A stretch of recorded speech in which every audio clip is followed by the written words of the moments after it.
3, selling, marketing, dan branding. Simak ya. Oke, kita sekarang lagi masuk di selling. Jadi kan aku pernah bahas sebelumnya bahwasanya ada 3 program yang harus kalian siapkan ya. Ada selling, marketing, dan branding. Nah ini sekarang kita akan bahas terkait dengan selling. Bagaimana barang kita bisa jadi uang, artinya dibelilah. Selling tujuannya untuk dibeli gitu. Jadi selling itu adalah berorientasi langsung pada penjualan yang berdampak langsung terhadap omset perusahaan. Dan salah satu syaratnya itu adalah harus bisa diukur, kan selling kan harus ada target dan realisasinya. Nah, untuk selling ini sih biasanya ya rata-rata yang pernah saya kerjakan itu adalah jangka pendek ya, jangka pendek. Jadi jangan sampai kalian terlalu bergantung terhadap selling, karena efeknya itu memang ya senang sih, kita kan dapat uang pasti kan senang kan ya, tapi jangan sampai bergantung pada itu. Ada 2 hal nanti yang saya akan bahas, itu juga akan berdampak pada perusahaan kalian. Jadi program selling ada apa aja, berapa sih promo atau jenis-jenis promonya, itu kalau di dunia ini kita hitung ada ribuan, bahkan ratusan, bahkan puluhan juta barangkali jenis-jenis promo. Tapi core of the core-nya atau intinya itu hanya ada 5 ya. Yang pertama itu adalah free sample, gratisan. Nah ini nih yang paling mudah dicerna sama masyarakat Indonesia, sama segmen market kita, karena kan gratis, siapa gitu yang sekarang nggak mau dapat gratisan kan. Nah ini aku pernah sih pada saat itu pengalaman di Roti Gembong Juanda. Jadi sebelum adanya masa pandemi corona, kita sempat bikin program namanya gratis 1000 roti gembong untuk masyarakat Samarinda. Nah ini salah satu cara supaya kita bisa meningkatkan traffic dengan free sample. Berbagai cara sih, goalsnya mungkin bisa meningkatkan traffic atau basket size, tergantung kebutuhan kalian saat ini, kalian masalahnya itu di apa. Kemudian yang kedua itu adalah diskon ya, atau potongan harga.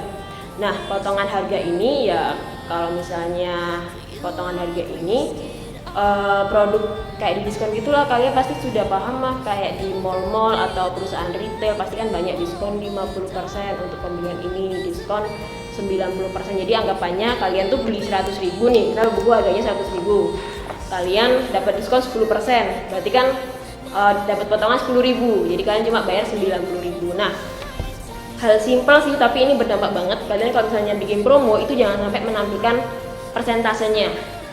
Jadi kalian menampilkan harga coretnya aja. Jadi misalnya harga bukunya 100.000, kalian coret jadi 90.000, itu lebih mudah diterima, karena kan faktornya itu tadi, kalau kalian masih ingat adalah ini sesuai jumlah kantong. Jadi kalau diskon kan mereka masih mikir ini jangan-jangan harganya dinaikin, diskonnya 50% tapi tiba-tiba harganya 300.000. Nah itu masih timbul asumsi atau persepsi kan.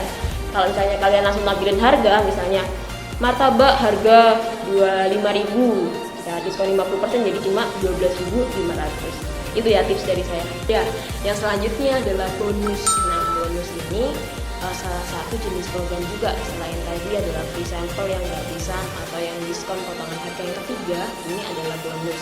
Nah bonus ini contohnya kalian beli 100.000 nih produk nih, apa aja dah 100.000, terus kalian biasanya dapat free ST atau free produk yang mereka punya lah, yang mereka siapkan untuk kalian. Jadi bedanya kalau misalnya diskon yang tadi adalah kalian mengeluarkan uang 100.000 kemudian dapat diskon 10% jadinya 90.000. Kalau ini kalian tetap mengeluarkan 100.000 tapi kalian dapat bonus dari perusahaan penyedia produknya itu tadi, misal kayak ST atau minuman dan lain-lain sebagainya. Jadi seperti itu. Nah pengalamannya sih seperti di Roti Gembong Juanda ya, karena saya banyak menangani Roti Gembong Juanda, Nanis sama Soto Banjir Yaman Banar. Nah kalau Roti Gembong Juanda itu pas ada momen pilkada sama pemilu. Nah ini penting juga sih buat kalian, bahwasanya kalau bikin promo bisa dari momen atau dari waktu atau time ya. Nah pada situ adalah dari momen pemilu atau pilkada itu. Jadi kita bikin program namanya datang bawa jari, pulang bawa roti. Jadi mereka membawa bukti jari kalau mereka misalnya sudah memilih pasangan calonnya, kemudian nanti dia tukarkan di online. Jadi dia beli satu produk, dia dapat gratis produk yang sama. Nah itu salah satu contoh beli satu gratis satu, dan responnya sangat masif banget sih saat itu. Nah selanjutnya adalah yang keempat, ini merchandise ya. Merchandise ini jumlahnya banyak tapi nilainya kecil. Apa itu artinya? Jadi merchandise kan yang kalian tahu kayak tanggalan, kayak payung, kayak pin, kayak stiker, itu termasuk dalam merchandise. Nah biasanya ini digunakan sama, kalau aku yang lihat ya, misalnya kalau misalnya ada minimarket baru dekat rumah, itu biasanya ketika soft opening atau grand opening mereka selalu ngasih payung atau balon lah setiap kita pembelian di sana. Itu salah satu contoh program merchandise. Nah yang terakhir adalah price. Nah price ini beda dengan merchandise. Kalau price adalah jumlahnya itu sedikit tapi nilainya besar. Nah perbandingannya itu ya, kalau yang tadi merchandise jumlahnya banyak nilainya kecil, kalau price jumlahnya sedikit nilainya besar. Nah kalau di bank-bank itu biasanya kan ada kayak hadiah prize, mobil, sepeda motor, tapi itu sebenarnya jumlahnya cuma dikit, cuma 1 atau 2 atau 3. Ini sih pernah saya lakukan di Nanis. Nanis ini adalah, nanti kalian boleh follow lah Instagramnya ya, Nanis Cake and Bakery. Itu kita pernah bikin program beli cake bayarnya setengah harga. Jadi setiap orang yang beli dengan minimum pembelian 50.000, dia bisa tukar kupon untuk dapetin hadiah seperti blender, terus seperti mixer, seperti itulah. Jadi harganya yang bagi emak-emak tuh wah worth it banget lah segitu. Jadi seperti itu. Itulah 5 program tadi yang bisa kalian jadikan pilihan untuk perusahaan kalian.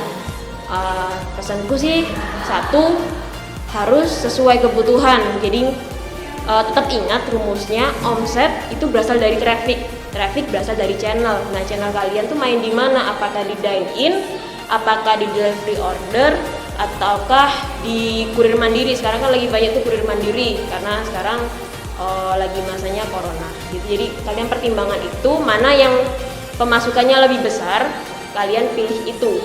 Misalnya pemasukannya lebih besar di takeaway, ya udah kalian fokusnya ke situ, bikin program 1 tapi itu sangat berdampak bagi perusahaan kalian.